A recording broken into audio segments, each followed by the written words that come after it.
สวัสดีพี่น้องเขาต้อนรับเข้าสู่ช่องชิปแชร์หน่อด้วยพี่น้องสวัสดีตอนแรงๆตอนนี้มาหอดเทือนแล้วก็มาหน้าแซงพอดีว่านัดกับผู้เพิ่นสีมาจกน้องไงแล้วสวัสดีมาเบิ่งขอบเขตที่จะจก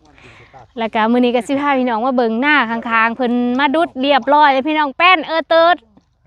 ลายเทาของหน้าเขาเลยดิปกติเบิ่งหน้าเองก็คือว่าใหญ่อยู่เด้พอเพิ่นมาดุดทั้งนี้โอ้โหหน้าเขานี่ หน้าเขากระปิดเดียวเลยเนี่ยพี่น้องเพิ่นมาดุดลายมือแล้ว30,000แล้วบ่30,000แล้วเพิ่นมาดุดพี่น้องเนี่ยมาเบิ่งแล้วก็สิมาตกลงก็เพิ่นพรเพราะว่าเขาสิจ่ายพรเด้เขาสิจ่าย5 ปีรถทันได้รถเขายังจ่ายเขา7 ปีได้เขาก็เอา5 ปีก็พอบ่เอา7 ปีคล้ายเขาแล้วก็ใส่ไปโอ้บ่เป็นหยังคนบ้านเดียวกันบ้านขอเนาะบ้านพอเฮาพี่น้องเฮาอีกได้นั่นแหละธรรมดาบ่เอากะยะเฮาสิโฆษณาให้พี่น้องเฮาบ่แม่นรถลาวบ่พี่น้องตอนนี้ก็เลยมาเบิ่งเนาะยังไรนี่ค่ะเอาอีกยังอันนี้เราเห็นนี่ดิป้าหน้าเพิ่นเบิ่งพี่น้องเดี๋ยวเราไปเบิ่งบอลที่เขาจะจกน้องก่อนเราจึงมาเลาะเบิ่งของเพิ่นป้าเพิ่นดูดมา30,000เลยโอ้น้ำนี่เพิ่นถ้อยๆเอาให้ก็ได้อยู่ดอกนี่น้ำนี่ ทีมงานเพิ่นไล่ดิป้ากว่างแป้นเติร์ดเลยวันที่นี่ป้าจักหมื่นนี่จักแสนนี่ดุดขาดุดนะขาดุดหน้าบอกอ้ายฮะ ว่าจักหมื่นจ่ายนี่50,000บ่ป้าต้องขักเนาะมีปลาเลยเหรอปลาอย่างนี้จะไม่ลงไปงมอันนี้นะสิเฮ็ดตอนได้ดิมอื่นบ่ล้วนแล้วหน้าตอนนั้นบ่อ้ายน้องนี่สิจกได้มืออื่นบ่หรือมือคือราคาของกันก็มืออื่นนะว่ามือแรงเลยว่มือนี้วันยังคันว่าสิได้เงินมือแรงมือนี้วันผุดบ่ท่านได้ซื้อเลขซ้ำซื้อมือนั้นไกลเคียงแต่ยังบ่ถือเด้บางทีมันถือมื้อนี้โอ้จูดบ่นี่ฮะจูดไปแล้วเมาเนี่ยครับจูดแล้วสิปรับใหม่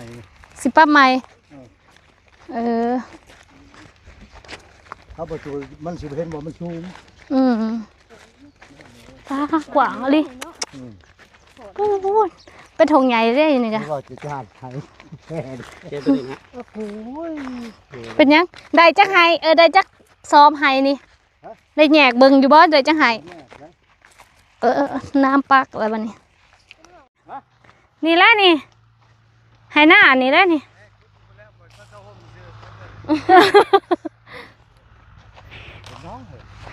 ล่วงเงานี่มันตามดินเลยล่วงกวางนี่ก็สิประมาณ3 ขั้นนี่แหละนี่ฮะใหญ่ปะ3 ขั้นนี่ดินจะไปเสือบอดินก็เห็ดขั้นใหญ่สูงขึ้นเลยพอได้การน้ำบ่อยฮู้เดี๋ยวจกมันกลางหน้าเฮ้ยดิพี่จะไปทางเลือดกับพี่แก่ที่ไหนนี่เป็นน้องแมนจากแล้วทีมลุ่มๆหมดบ่ทีมแล้วเห็ดขั้นมันเลื่อนขึ้นพี่ขึ้นหน้าพี่เอาเช้าเลิกจากเม็ดเลิกคันบ่3แต่สิกลุ่มบ่หนา1 เมตร2 เมตร3 เมตรอยากได้3พุ่นแหละได้เท่าไรก็ได้ลองเบิ่งงบด้วยแหละเท่าไรก็ได้เบิดลองคูณเบิ่งว่ามันสิถึงบ่ถามก่อนว่าคันมันบ่พอนี่ติดหนี้ไว้จักเล็กจักน้อยก็ได้อยู่ติสิใจดำปานนั้นบ่เนาะบักหล่อๆสิใจดำเป็นตัวที่ติดอยู่กัน ว่าจะซื้อเรื่องที่นี่ เดี๋ยวเจ้าหาเป็นไผก่อนนี่นะ บ่แล้วว่าพี่น้องทั้งเฮานี่ทั้งพอนาขายอยู่ได้แหละ แม่นบ่ นามสกุลหยัง จังว่าแล้วน่าจะคุณลืมพระเบิ่ง เอาตายแล้ววันนี้ แม่นอยู่บ่พี่น้องเฮา แม่น แม่นบ่ เฮาบ่ได้สู้ โอ้จังแหละอีแม่ถามอยู่ ให้เป็นอ้ายเป็นน้อง เขาก็เป็นลุงแล้ว ฮะ เป็นลุงบ่เอาสันลุงโอ้ลูกเองซะนะ ของเขากง โอ้บ่ได้เอาแมทมาเนาะ เขากงน้อยเป็นน้องแล้ว เป็นน้องบ่โอ้ ของโฟนนี่ไม่พูดนะเด้เป็นทางคืนเด้เห็นอะไรนี่ ทางหน้าฮะเอาจะเป็นไผเป็นน้องของเราบ่ ขึ้นนี่แม่นบ่ทางนี้ เป็นลุกแล้วนะ แม่น ปะซูนหาได บ่ เมียซูน ถึงตัวใด คือกงบ่ แม่น ถึงขึ้นมาเด้คนพระโห คือว่าให้หน้าเนี่ย เอาอันที่บ่มีคนอยู่หั่นใด อันนี้ครอบ บ้าไปอยู่ ตัวใดล่ะเนาะบัดนี้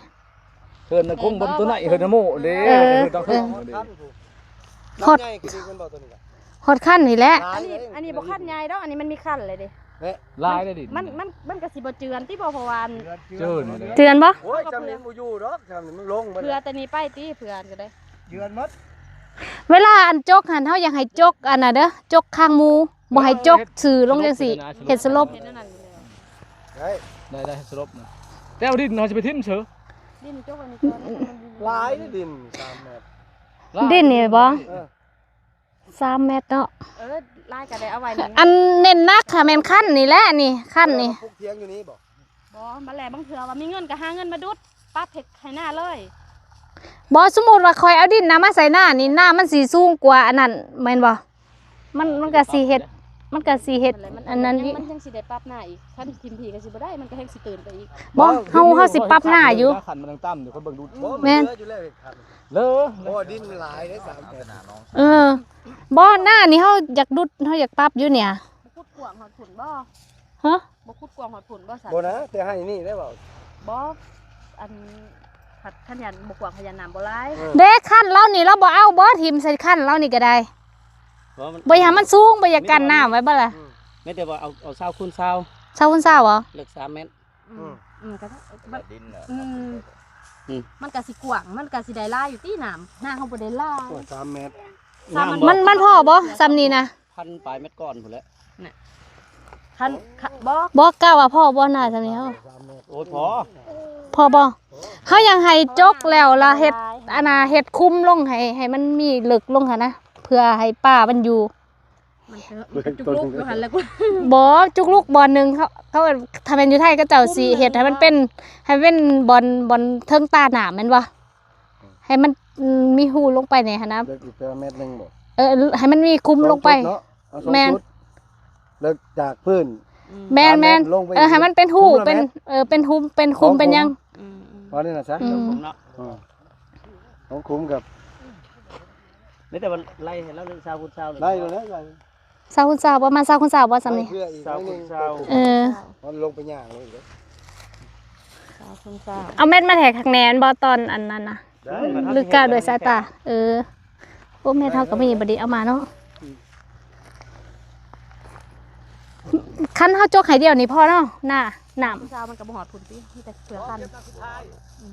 ฮะ มันก็สิเหลือคันเดียวแค่นั้น แม่นเก็บน้ำสุดท้ายนั่นแหละ อ๋อ น้ำสิถ่าย พอเนาะ โอเค หน้าเฮามันน้อยเดียวนึงเพื่ออันแต่ละปีคือปีนี้มันก็เกือบเด้นี่มันก็เกือบว่าพ่อพุ่นแล้วแต่ว่า เฮา มันบ่ตึง เฮาบ่พอแต่รอบสุดท้ายนะตอนที่เฮาดูดนี่นะ ประมาณ2เทื่อนะ เจ้าหน่อยก็มีคนถามข่อยอีกแล้วจะเอารถไผมานี่ติดต่อให้แน่อีกแล้ว20คูณ20เลิก3เมตรเป็นเท่าใดบัดนี้ 60,000วะบ่ฮอดติ อีหยังนี่ เม็ดก่อนละเท่าไหร่ก็ แล้วกินลงมาเดี๋ยวนี้เป็นอะไรขึ้นก็ละ50 3เมตรได้เนาะเลิก3เมตร 3 เมตร คุณกัน3เทื่อ แล้วเลือก2 เมตรตก 40,000 เดี๋ยวเด้อ ได้สิบ่ได้จก2เม็ดเบิ่งเงินบ่หลายคายเขา คูณให้อัน อยากจกให้ สาม เจ้าเพื่อไว้ปีหน้ามันได้หลายคนปีหน้า คูณให้เธอก็คูณให้ 2เม็ดมัน 50 ก็เลิ บาก ท เติบน้ำนี่เนาะ หมื่น เผื่อขั้นมาอีกดิ เพื่อมันเจือนมันยัง3เมตร แน่ นี้ พอดี3เนาะ อืม ของเราก็ชงชามนะ 3บ่ เราก็ สามแต่ของเรามันยาว 60,000 บาท 80พุ่นแหละ แต่ว่าคันมันบ่พอนี่ติดหนี้ไว้ก็ได้ติ ปีนี้ไว้จะ เว้าอีหลีได้ดิก็ประมาณบ่เกิน3 เดือนแหละ เดือนหนึงแล้ว สิติดตัวไรเบิ่งไว้ก่อน เฮามีเงินอยู่ประมาณ 40,000 ตอนนี้นะ 40,000 แม่น ติด20,000 ตายบ่ได้หูจักกันก็มาติดหนีว่าติ เอาก็ฮู้จักตอนนี้เลยเด้ลูกได้หาลูก คือบ่แม่นรถลูก บอกก็เอาลูกนี่แหละค้ำประกันเนี่ย เนาะ เออ เดือนหนึงสิได้อยู่ ประมาณเดือนหนึงก็ได้ ได้อยู่ ได้เนาะ เอาซาวคู่เช้าแล้วบ่นี่นะ เช้าคุณเช้านี่เจ้าเบิ่งดูว่ามันทำได้นี่ก็สิสำคัญหน้านี่แหละ น้องพุ่นแล้ว เดี๋ยวบ่เถิงแล้วเบิ่งนี่ เฮาล่มกันไว้ก็เช้าคุณเช้าบ่โทรหาบักดำมึงดู เขาจะเอาก็เอา ถ้าเอาสำนี่กับสำนี่ถ้าอยากยับออกกับคุณเอามันบ่เป็นหยังหรอกยับเข่ากับรุดลงบ่เป็นหยัง เว้าเรื่องน้องพี่น้องเดี๋ยวสิไปล่มกันก่อนว่าสิได้ประมาณเท่าใดแต่ที่แน่ๆน่าจะเป็นเช้าคุณเช้าเลิก3 เมตรแล้วก็สิให้เพิ่นจกตาน้ำให้แล้วก็ราคาประมาณ 60,000 เนาะแต่ว่าตอนนี้เงินเฮาน่าจะบ่พอแล้วว่าล่มเพิ่นแล้วว่าติดหนี้ไว้ได้บ่เพิ่นก็ว่าได้อยู่พี่น้องบัดนี้มาเบิ่งป้าหน้าโรงนี่พี่น้องมึงดูตะกี้ก็จะว่าอยากคายอยู่บัดนี้พี่น้องเข้ามาแต่ไม่กล้าพี่น้องบ่ให้คายแล้วเขาเราให้เฮ็ดทีนี้เพิ่นก็มาดุดเบิ่งดูพี่น้องอันนี้ยาวไปพุ่นที่บ่ฮู้ว่ามันลายไปแน่นอนนี่ตอนนี้ยาวไปพุ่นก็ป้ายาวเติบโอ้อันคันหน้าเฮาซำนี่ประมาณ3 เถาของหน้าเฮาพุ่นแหละคิดว่าเด้หน้าของเขาเจ้านี่ป้าอูเขาอูป้าอยู่บ่อนนี้แหละเพราะมันงามแห้งได้บ่อนนี้ค่ะมันงามกว่าของเฮาอีกบ่อนนี้มันเป็นบ่อนที่เขาเจ้าแบบว่าจังได๋เขาบ่ได้เห็นหน้าแล้วมันเป็นหน้าเหือเนาะแล้วมันมีกกอันนี้แล้วก็เจ้าจูดมันน้ำมันละงามตอนนี้เพิ่นกำลังดูเฮ็ดคันแล้วหลังจากปรับแล้วมันก็รู้สึกว่ามันต่ำกว่าหน้าเฮาพี่น้องตอนนี้หน้าเฮาก็สูงปกตินี่ถ้าแม่นหน้าไกลกันนี่ต้องสำกันเนาะเวลาแบบน้ำนะหน้าผู้ใดสูงมันก็สิซึมไปหน้าบนต่ำมันบ่เวลาน้ำบกอีหยังนะพี่น้องนี่อันนี้น่าจะประมาณคิดว่าน่าจะประมาณเฮกตาร์กว่านี่แหละเท่าที่เบิ่งด้วยสายตาได้ประมาณเฮกบ่ต่ำกว่าเฮกตาร์หรือประมาณเฮกตาร์ครึ่งบ่ประมาณนี้คิดว่าได้เบิ่งนี่ถามเพิ่นว่าขาดุดเท่าใด50,000 บาทพี่น้องป้าแต่ว่ามันคือถือกว่าที่เฮาจกน้องแท้เนาะบักกว้างๆนึง50,000แต่ว่าเฮาจกน้องนี่20คูณ20 3 เมตร 60,000ก็เจ้าไหลลูกบาทเมตร50 บาทแพงกว่าพี่น้องราคาอยู่ฝั่งไทยคิดไรก็จะได้มาดูหน้าเฮาตอนนี้ทั้งจะเกี่ยวเขาแล้วหลายมื้อแล้วพี่น้องหลายอาทิตย์แล้วบ่นี่น้ำนั้นยั่งอยู่นะพี่น้องนี่ถือว่าถ้าเฮาจกน้องแล้วก็เฮาก็สิกลุ่มแล้วบัดนี้แต่ว่าหน้าเพิ่นนี่ลายได้หน้าเพิ่นลายแต่ว่าเพิ่นบ่จกน้องเลยนี่เห็นเพิ่นว่าสิใส่กับพี่น้องเพิ่นข้างนั้นแต่ว่าหน้าเฮานี่คันกลางเพิ่นพี่น้องถ้าเป็นทีมใดยาวลงจังซี่เลยนะตอนมาเว้ากันหาเพิ่นว่ายาวลงเลยบัดนั้นเพิ่นว่าให้แงกมานี่จะได้หน่อยนึงลมกับเพิ่นอยู่คือบ่ให้เลยโอ้คือสิหยังอย่างนี้เนาะลงนี่ดีกว่าป้าเพิ่นดุดมันสิตอบแดดนะพี่น้องมันอาจสิดำๆเนี่ยดำๆเหมือนป้าคักเลยวันนี้ค่ะปลาสะอ่อนตะกี้ที่ว่าท่านเพิ่นคายน่ะสิบื้นสื่อเอาให้มันได้อันนี้แปลว่าบ่คายแล้วเพิ่นมาพังเบิ่งก่อนตอนนั้นพี่น้องเพิ่นสิมาแต่ไม่กล้าวันนี้พี่น้องเพิ่นมาแล้วบ่ได้คายซ้ำเฮ็ดว่าได้นี่นะจะประมาณ2 เจ้าหรือ3 เจ้าแล้วมั้งญาติพี่น้องเพิ่นคักอะลีนี่พี่น้องคันว่าใหญ่ๆเลยเป็นหน้าทงกว้างแล้วบัดนี้แต่กะสิมีหมู่มาอยู่นำเลยเด้บัดนี้9540รถไทยรุ่น9540 รถไทยใหญ่รถนี้แหละน้องชายที่อยากได้ตอนนั้นที่ว่าอยากได้รถน้อยหั่นที่นี่ตกลงกันบ่ได้ก็เลยบ่ได้ซ้ำน้องอยากได้รถตัวนี้ที่พันอยากได้รถน้อยงบซ้ำได้เอาสำนันบ่ได้เอาซ้ำป้าอันนี้จักอันนี้บ่แมนไหหน้าบ่ลื่นอะไรเนี่ยเพิ่นคือบ่ดุดคือดุดแต่เพียงนี้ว่าเขาดุดขากลิอู้จะแม่นยากมันก็นะเพิ่นดุดขึ้นว่าไหมป้าโธ่แป้นขากลิบัดนี้พี่แต่ว่าทงอันตี้มันแหงเลยนะพี่น้องมันบ่เลิก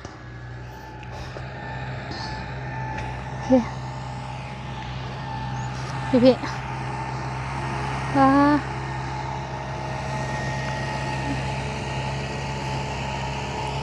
ผู้เจ้าดุดคักอีดีแต่ FC ว่าน้องทีบ่ต้องเฮ็ดหน้าลายเฮ็ดพอได้กินก็พอแหละประมาณจักไหลหนึ่งก็พอคนไทยสลายเฮ็ดประมาณไหลหนึ่งที่เลือกอะสิเฮ็ดเกษตรผสมผสานมาสั่น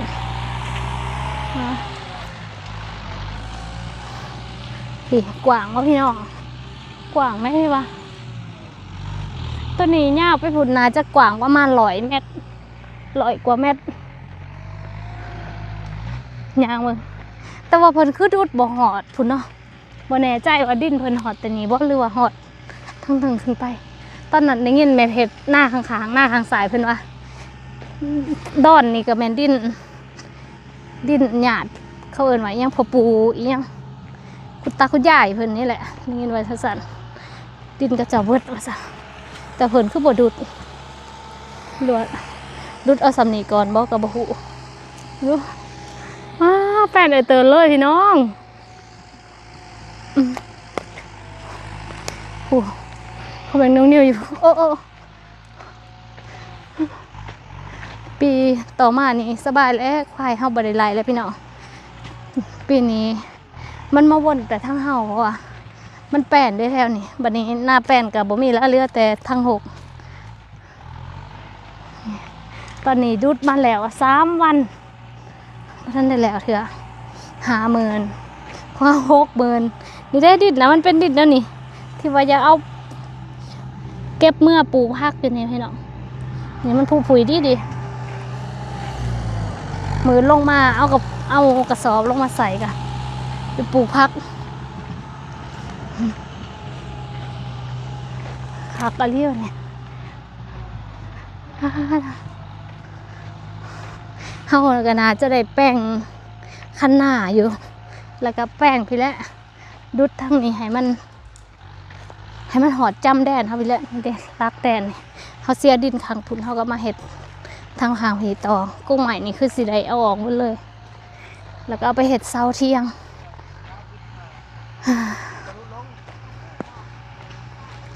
เห็ดเที่ยงขังได้ดีพี่น้องระหว่างเห็ดอยู่เทิงกับเห็ดอยู่น้อง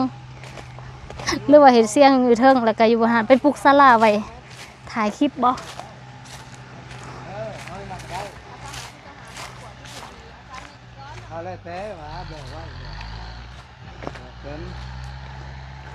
มาจะได้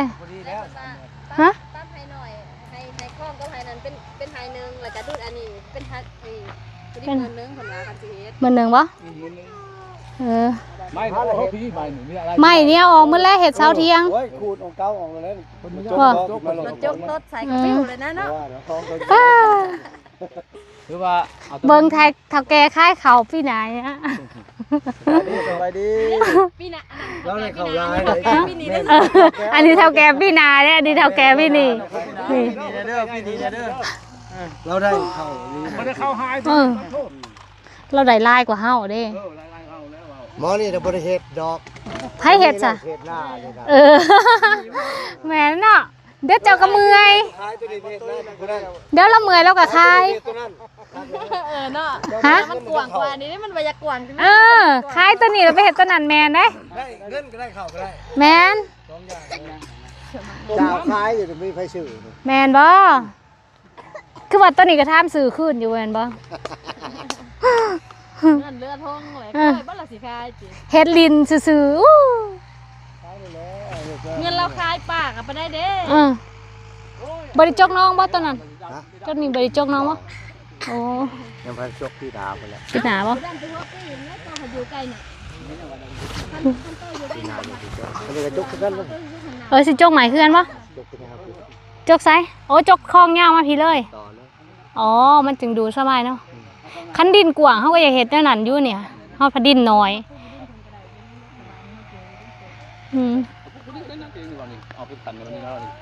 พอดีเนาะมาอันนี้ทางนี้ตื้อ แม่โทรนำแล้วบ่มีผู้เอา ไปเมื่อก่อนวันนี้ แมลงโทรหามื้ออื่นรถมา โอเค เดี๋ยวฝนตกเจ้าเดี๋ยวว่าตกลงกันแล้วโทรหาเขาหลบมาได้ซ้ำเงินบ่หรือว่า เดี๋ยวลมกำลังหนองกัน มันสิได้ซ้ำได้สมมุติว่านะ เนาะ แต่เงินเฮาก็ได้คันเฮาบ่อยากเป็นหนี้เพราะว่าหน้าเฮามัน เฮาบ่อยากเป็นหนี้หรือเราบ่อยากให้เฮาเป็นหนี้ แล้วแต่ใจดีอะไร เป็นหนี้ก็ได้ บ่อยากดอกเฮาลงคลิปมื้อละ5คลิปเลย ลงคลิปมื้อละ5คลิปตายเนาะตาแห้ง นอนตานี่แดงจะสำเร็จแต่อันนี้ก็ยังมึนบ่ได้อยากได้แล้วเฮาหาออกแดดนี่จะได้ทำนึงบ่ได้ได้เฮาเจ็บ เดิน1แล้วคนนั้นด่า เดี๋ยวนี้กับบุกปืนบ่เดือนหนึงก็อย่างนะปีหนึงเราสิเฮ็ดจะได้เราสิมาอัน ที่มาทบน้อง เราสิมาทบน้องคืนบ่ ไปลุก ไปโดยทีมงานมื้อเลยบ่นี่ค่ะ ทีมงานมันเลย ทีมงานนายหนาหรือทีมงานยังนี่ค่ะ ทีมงานรถยกพร้อมนะ ทีมงานรถจกพร้อมมือเปลี่ยนบ่ เพื่อนแล้ว เอ้าโอ้พอกันนอนพี่บ่โอ้เมื่อกันบัดนี้แล้วมาดั้งเขาบอกแล้วเขาบอก โอเคเดี๋ยวมื้อแรงสิโทรบอก เขาบอกเขาสิ แต่ว่ามือ เจ้รถมา มือถามมาโหลดจกมืออื่นบ่คุยความหมายว่าแต่ว่าจกหันจกมืออื่นแน่นอน แต่ว่าเรื่องโต้นขนาดนี้เดี๋ยวเราสิปรึกษากัน บ่จะถามผู้ชื่อดำโทรบอกก็ได้ บอกบ่แม่นหยังดอกเฮาน่ะคันปึบปับแล้วมันมีแนวไปแล้วหั่นนะมันบ่ได้อยู่หม้องเก่า นั่นแหละ ถามบ่ดำมาแรงก็โทรบอกเลยนะ โอเค ตอน ดับมีปัญหา ต่อตอนแรก ตามก็ถาม แล้วก็สิ ต้องอยู่บนข้อนี่ รถก็ยังอยู่บนข้อเลยเด้บ่ไกลดอกประมาณนี้ เอาคือว่าใหญ่มาพี่แล้วบ่แม่นบ่ ยังบ่ ถ้าบ่อยากพัง ย้ายไปย้ายมาแล้วบ่มีย้ายลงไปเลยเด้ นั่นแหละแต่เขาแล้วผู้ใจเงินแล้ว อืม แล้วก็ว่าจังซี่แล้วมันบ่ได้เอา ยาไปเลยมันให้มันมามันก็บ่บ้าร ถ2คันคันหนึงก็ลงเมื่อละ3 อืม งานนี้มันอันนั้นได้พยายาม บ่แถวนี้ก็บ่ได้ชุมเจ้าบ่ได้ไปรอถามเหมือนเขาว่าบางทีมีคนอยากจกก็มี รถมาก็ รถมา เขาเห็นหมดเลย แม่น เห็นก้อน เขาเห็นเลยครับ ๆเพราะว่าคอยล่มกับเขาเจ้าอยู่ว่าน้องนี่เอาเงินกระจกซะบ่เฮาอ่ะนะมันนั่นตื่นแล้วนี่หั่นนะคันว่าทาเงินทาทุนอีหยังหั่นน่ะมันยากคันว่าผู้อยู่นี่ผู้ใดใส่ประโยชน์นี่นะ ขึ้นโนนสว่าง จั กปีได้ยังบ่ฮู้ เฮ็ดเอาเองนี่เป็นได้กับล่มกับยุคเขาก็อยากโอเคอยู่ได้หั่นนะ คันว่าเขาสิเขาเฮ็ดแล้ว แต่ว่าเฮาก็ลงมาเฮ็ดหน้าปีเดียวนี่ดอกว่าเฮาเว้าไล่ก็ยังบ่ได้เนาะเฮานอกไม้เด้เฮาต้องแบบค่อยๆเกาไปก่อน เอ้าเดี๋ยวมื้ออื่นมาเบิ่งจกน้องนำกันพี่น้องว่าสิได้จกตัวใดเนาะสิได้จกราคา 40,000 หรือว่าสิได้จกราคาติดหนี้5เดือนจ่าย5ปี ว้าวมืดตัด ทางนี้สะดุ้งแล้ว เพิ่นสะดุ้งแล้วโอ้ยงานเพิ่นหลายเพิ่นหาเงินได้แต่ละมื้ออยู่แล้วซำนี้จิ๊บประกาศ5โหลด5เดือนบ่จ่ายประจานโหลดทิปซ่าแนวนะเราจกน้องบ่จ่ายนั่น ไปชมน้องแล้ว FC ข่อยสิมาลัดเจ้าแล้วแหละ FC 200,000 กว่าคนนะ กระตุกน้ำกระเก็บเอา อ่ะไปะ ขอเพิ่นใต้นะของ เดี๋ยวมื้ออื่นทำมาเบิ่งจกน้องกันพี่น้อง โอ้พวกบ่ดีเด้ จกแล้วก็สิ เอาให้กันโลด สบายในปีหน้าก็คือแบบเฮาได้ดูดน้ำอยู่นี่เก็บไว้สต็อกไว้เป็นน้ำบนงวดสุดท้ายที่จะใส่ก่อนเข้าสู่กันนะสำหรับคลิปนี้ที่กสิจะไว้เพียงเท่านี้เด้อพี่น้องพาพ่อแม่พี่น้องก็ไลค์ก็แชร์แล้วก็ที่สำคัญช่วยเบิ่งโฆษณาเป็นรายได้ให้ทีมนี้เด้อพี่น้องเพราะว่างบประมาณที่ได้มาก็คือเอามาสานต่อชีวิตความเป็นอยู่นะพี่น้องบื้นต่อไปเฮาก็ได้เจอกันใหม่ในคลิปหน้าพี่น้องขอบคุณหลายๆเด้อ